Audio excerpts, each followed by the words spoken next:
सुअपराहन विद्यार्थियों, मैं आपका हिंदी अध्यापक अजय बलोदा आज एक नया अध्याय साना साना हाथ जोड़ी लेकर आपके साथ प्रस्तुत हूं। पाठ का शीर्षक है साना साना हाथ जोड़ी। साना साना का अर्थ है छोटे छोटे हाथ। छोटे छोटे हाथ जोड़ी जोड़कर आगे पूरा मिलेगा। ये साना साना हाथ जोड़ी गर्दहु प्रार्थना, प्रार्थना कर रहे हैं। केवल आधा शीर्षक में लिया है इन्होंने। तो साना साना हाथ जोड़ी, छोटे छोटे हाथ जोड़कर गर्दहु प्रार्थना, प्रार्थना कर रहे हैं। यही इस पाठ का शीर्षक है। उद्देश्य देखते हैं, इसका उद्देश्य क्या है। जैसे हर बार हम चर्चा करते हैं, प्रत्येक पाठ को हमारे सिलेबस में दिया गया है तो कुछ सोच समझ कर दिया गया है, उसका कुछ न कुछ उद्देश्य है। यहाँ उद्देश्य है सिक्किम के प्राकृतिक सौंदर्य का वर्णन, यानी समस्त भारत के युवाओं को, बच्चों को, विद्यार्थियों को पता चले कि सिक्किम भी हमारे देश में एक राज्य है और वहाँ के लोगों का रहन सहन कैसा है, वहाँ का प्राकृतिक सौंदर्य कैसा है, किस प्रकार वे लोग अपना जीवन यापन करते हैं, आदि आदि बातों के बारे में जानकारी प्राप्त करना, जानकारी प्रदान करना, यही लेखक का उद्देश्य रहा है। तो यहाँ इस चैप्टर को पढ़ाने से पहले मैं कुछ बातें बताना चाहूँगा कि आप इस चैप्टर को पढ़ने में समस्या आपको महसूस होगी। सिक्किम, लेखिका, उसकी मित्र मणि और उसका एक ड्राइवर है जो गाइड का काम कर रहा है, जिसका नाम जितेन नार्गे है। ये तीनों एक जीप में चल रहे हैं और ये सिक्किम में हैं, गैंगटोक में हैं। और गैंगटोक से इन्हें कहाँ जाना है? इन्हें यूमथांग जाना है, 149 किलोमीटर। गैंगटोक से निकलते हैं कहाँ के लिए? यूमथांग के लिए। दूरी कितनी है? 149 किलोमीटर। इसके बाद ये जाते हैं तो इन्हें रास्ते में एक जगह मिलती है जिसका नाम है लॉन्गस्टॉक। लॉन्गस्टॉक जगह पर जाते हैं और वहां इन्हें कुछ देखने को मिलता है। इसके बाद लायुंग जाते हैं। लेखिका पूछती है कि लायुंग में बर्फ नहीं है, बर्फ नहीं पड़ती है? तो वहाँ एक सिक्किमी युवक कहता है कि यहाँ प्रदूषण ज़्यादा फैल गया है और प्रदूषण के कारण यहाँ स्नोफॉल बिल्कुल कम हो गया है, बर्फ़ पड़ना कम हो गया है, केवल सर्दियों में यहाँ कुछ बर्फ़ पड़ती है। वह सिक्किमी युवक बताता है अगर आपको बर्फ़ देखनी है तो आप कटाव जाओ। ये जो कटाव है, यह कटाव लगभग 500 फीट की ऊंचाई पर है। लायुंग से 500 फीट की ऊंचाई पर है कटाव जगह, और वहां जाते हैं तो बहुत ज़्यादा बर्फ मिलती है। कटाव से फिर वापस लायुंग आते हैं और लायुंग से फिर यूमथांग जाते हैं।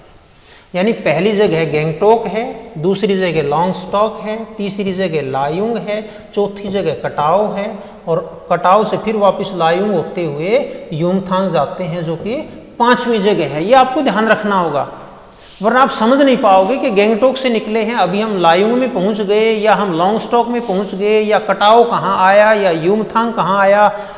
लेखिका कहती है कि हमें गैंगटोक से यूमथांग जाना था, लेकिन बीच में भी बहुत सी जगहें आती हैं, तो आप इनको ध्यान रखेंगे। कहाँ से चले हैं? लेखिका, उसकी मित्र मणि और जितेन नार्गे ड्राइवर जो है वह गाइड का काम भी कर रहा है। सबसे पहले चले हैं गैंगटोक से और फिर वे पहुंचे हैं लॉन्गस्टॉक, और लॉन्गस्टॉक से पहुंचे हैं लायुंग, और लायुंग से पहुंचे हैं 500 फीट ऊंचाई पर कटाव, जहां स्नोफॉल होता है, बर्फ पड़ती है, -10 डिग्री टेम्परेचर होता है। और उसके बाद फिर वापस लायुंग आकर के यूमथांग पहुंचते हैं। वास्तव में लेखिका, उसके मित्र और उसके ड्राइवर को यूमथांग ही पहुंचना था। ये थोड़ा सा एक ब्रीफ में मैं इसकी कहानी बता रहा हूं आपको। उस ब्रीफ में भी समझने के लिए सबसे ज़्यादा ब्रीफ कहानी है ये, सबसे ज़्यादा इम्पोर्टेंट पार्ट ये है। अगर आपने इसको सीख लिया, समझ लिया, तो यूँ मानो पूरा चैप्टर आपकी समझ में आ गया। लेखिका और उसके मित्र गैंगटोक से चलते हैं तो वहाँ उन्हें एक नेपाली युवती है उसकी प्रार्थना सुनाई देती है। ये प्रार्थना क्या है? यही प्रार्थना है, साना साना हाथ जोड़ी, छोटे छोटे हाथ जोड़कर गर्दहु करते हैं प्रार्थना। छोटे छोटे हाथ जोड़कर प्रार्थना करते हैं। क्या प्रार्थना करते हैं? हमरो जीवन तिम्रो कौशली, कि हमारा जो जीवन है यह जीवन अच्छाइयों को समर्पित हो। हमारे जीवन में अच्छाइयाँ ही अच्छाइयाँ आ जाएं, हमारे जीवन से अच्छे कार्य हों। इस प्रकार ये प्रार्थना है, जैसे हम भी प्रार्थना करते हैं, इतनी शक्ति हमें देना दाता, मन का विश्वास कमजोर होना। तो इस प्रकार यह भी एक प्रार्थना है जो नेपाली युवती गा रही थी। साना साना हाथ जोड़ी, छोटे छोटे हाथ जोड़कर गर्दहु प्रार्थना, हम प्रार्थना कर रहे हैं, हमरो जीवन तिम्रो कौशली, कि हमारा जो जीवन है, मेरा जीवन है, यह सारा जीवन अच्छाइयों को समर्पित हो।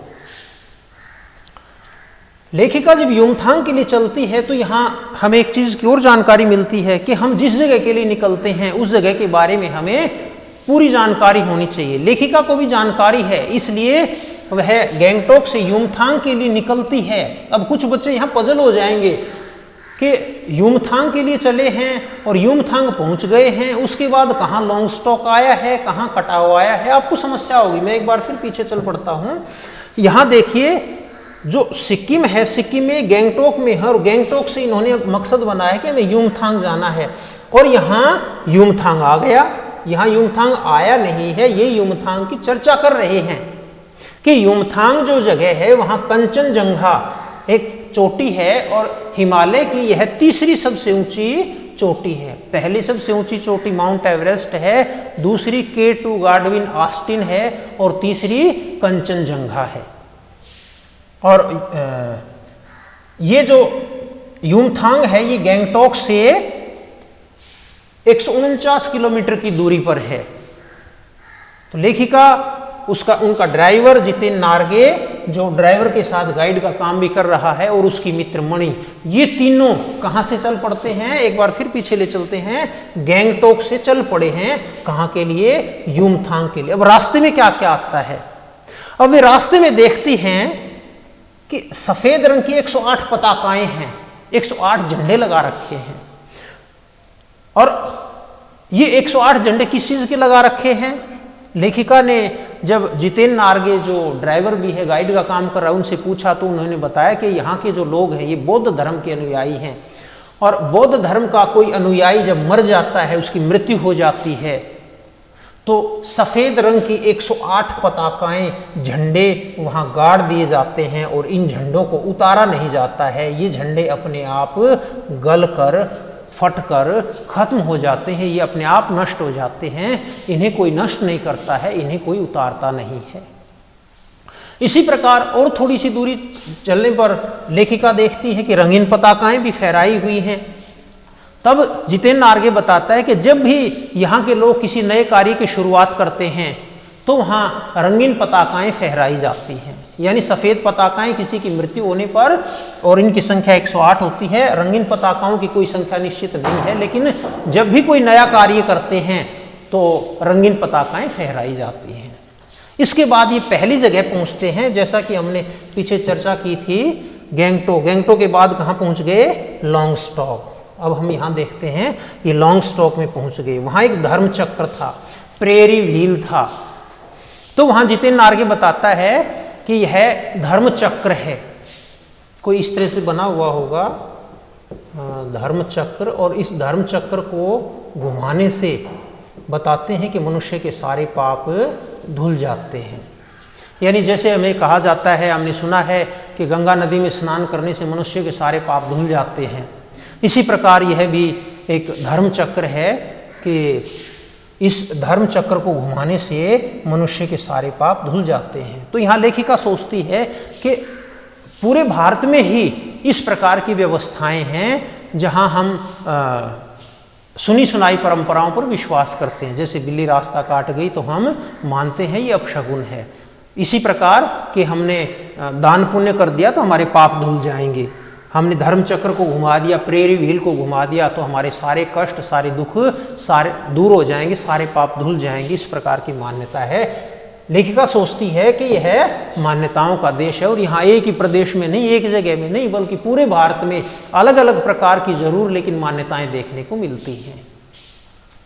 थोड़ी आगे चलने पर लेखिका देखती है, अब हम कहाँ हैं, अब हम लॉन्ग स्टॉक में हैं और लॉन्ग स्टॉक से हम थोड़ा सा आगे निकल चुके हैं। तो यहाँ लेखिका देखती है कि औरतें पत्थर तोड़ रही हैं और अपने बच्चों को पीठ पर लाद रखा है उन्होंने।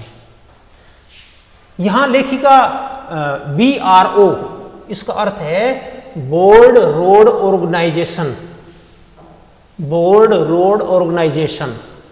ये हमारे देश की सड़क बनाने की एक सरकारी फौजियों की एक यूनिट है, एक आर्मी है। अब जो गलवान घाटी में जो अब चीनी सैनिकों के साथ झड़प हुई थी, वहाँ भी BRO ही रोड बना रही है, बोर्ड रोड ऑर्गेनाइजेशन ही वहाँ सड़क बनाने का काम कर रही है। तो उन्होंने बताया कि ये जो औरतें हैं बहुत मेहनत करती हैं, कई बार इनमें से किसी का पैर फिसल जाता है तो सीधे पाताल में जाते हैं और इनकी मृत्यु हो जाती है। लेखिका देखती है कि ये जो औरतें हैं इनके हाथों में ठाठे हो गए हैं, इनको आटन वगैरह भी बोलते हैं अपने लोकल भाषा में।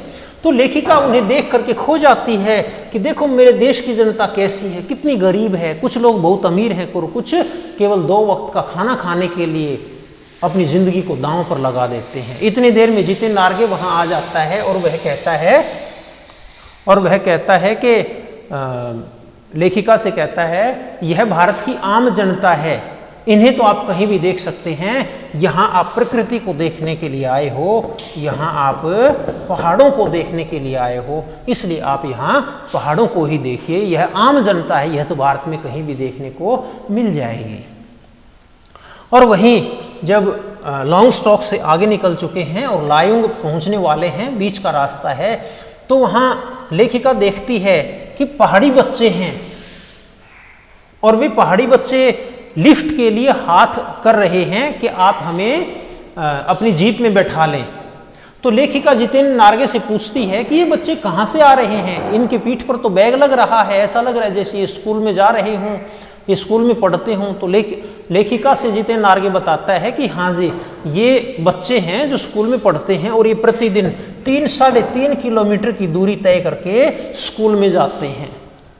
लेखिका ने पूछा यहाँ कोई बस वगैरह की सुविधा नहीं है? जितेन नारगे ने कहा कि नहीं, यहाँ इस प्रकार की सुविधा नहीं है।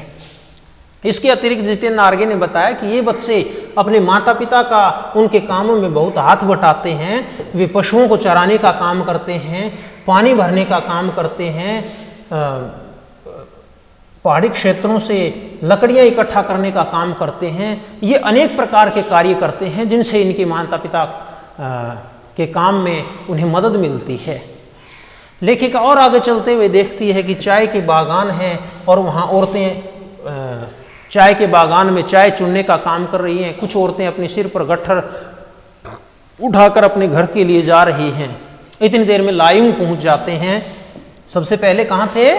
लॉन्ग स्टॉक, सबसे पहले थे गैंगटॉक, गैंगटॉक से पहुंचते लॉन्ग स्टॉक और लॉन्ग स्टॉक से पहुंचते हैं लायुंग, लायुंग से पहुंचेंगे कटाओ और कटाओ के बाद यूमथांग। एक बार मैं आपको फिर पीछे ले जाता हूं क्योंकि ये जो पार्ट है ये सबसे इंपॉर्टेंट है।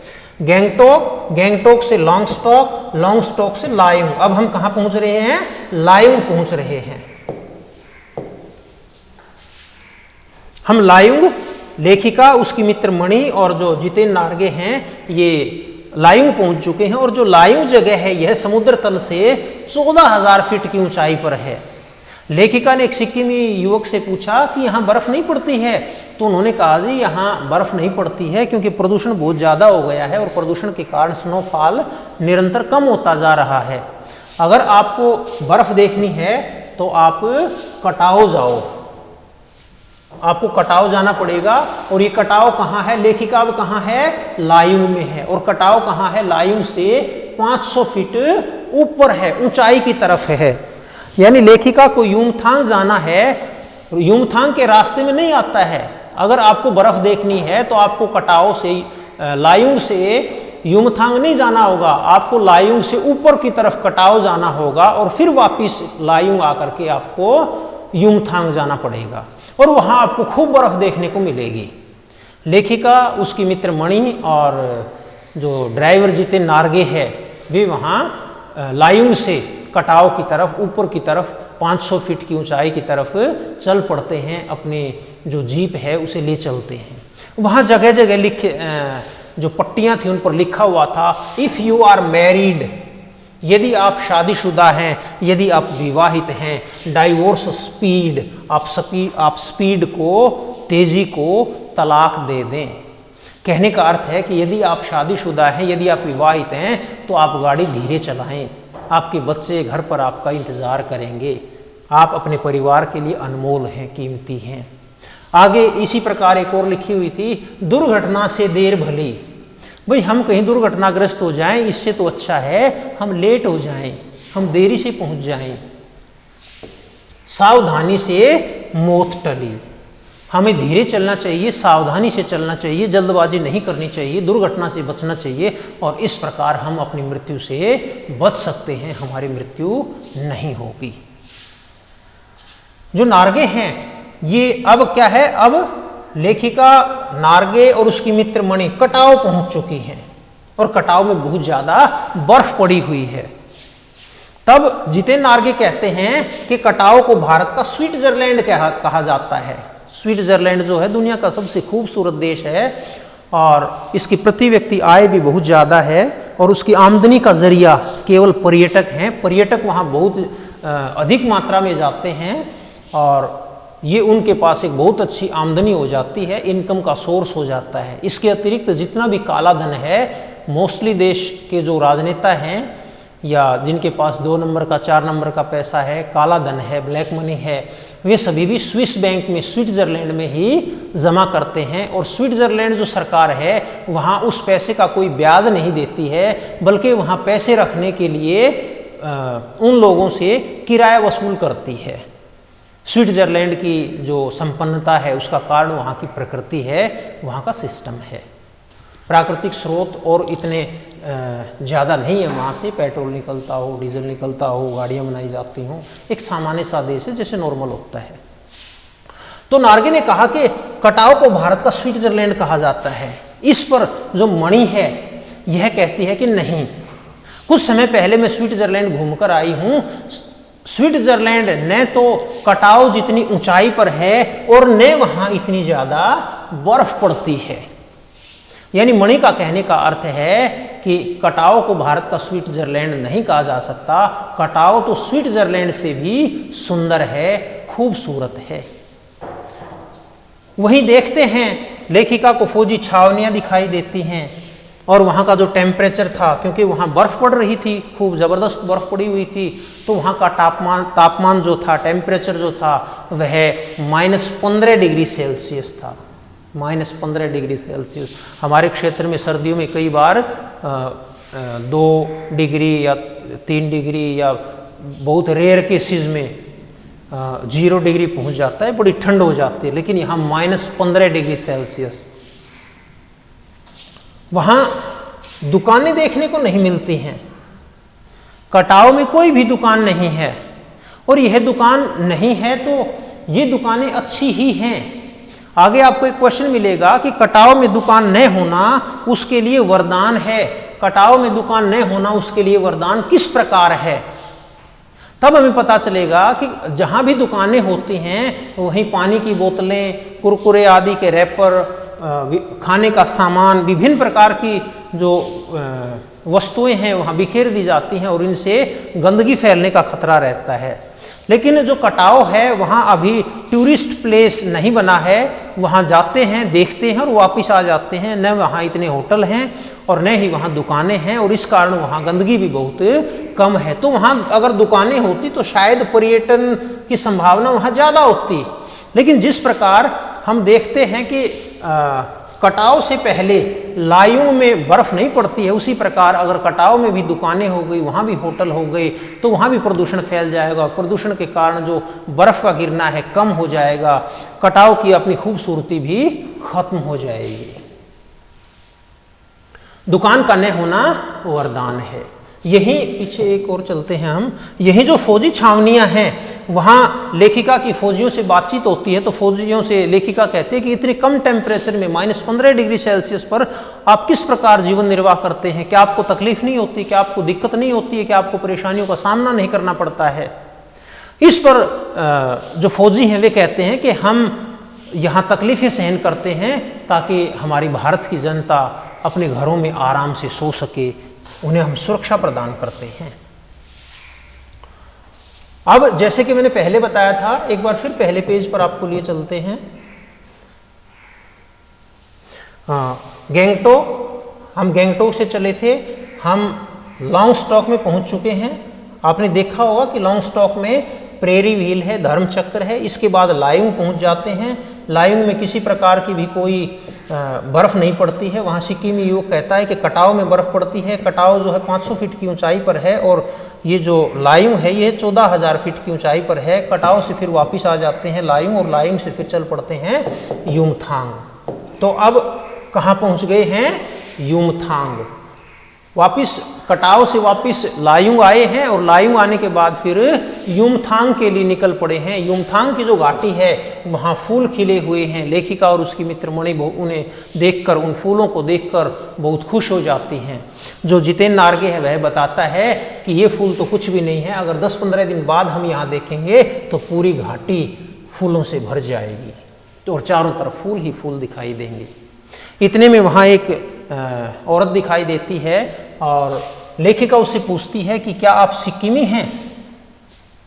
लेखिका ने पूछा था कि उन्हें ये महसूस नहीं हो रहा था कि ये सिक्किमी है या नेपाली हैं, इसलिए उन्होंने कहा था कि आप सिक्किमी हैं, लेकिन उन्होंने एक ज़बरदस्त उत्तर दिया कि नहीं, मैं इंडियन, हम इंडियन हैं, हम भारतीय हैं। आज अगर हमसे कोई पूछता है आप हरियाणवी हैं, हम कहते हैं हाँ हम हरियाणवी हैं। हमें जवाब देना चाहिए कि हम हरियाणवी नहीं हैं, हम भारतीय हैं। तो उन्होंने कहा कि गैंगटोक बहुत खूबसूरत शहर है। उसी लड़की ने, उसी औरत ने कहा कि ये गैंगटोक नहीं है, इसका सही नाम गंतोक है। बिगाड़ करके इसका नाम गैंगटोक रख दिया गया और गंतोक का अर्थ है पहाड़। जो गैंगटोक है यह पहाड़ों का शहर है। यही लेखिका कहती है कि लेखिका की जो मंजिल है वो पूरी हो जाती है। 149 किलोमीटर की जो दूरी तय करके युमथांग पहुंचती हैं और वहाँ देखती हैं कि जो खूबसूरती है वो बहुत ज़्यादा है, लेकिन इससे भी ज़्यादा खूबसूरत उन्हें कटाव में देखने को ज़्यादा मिली थी, ज़्यादा खूबसूरती देखने को मिली थी।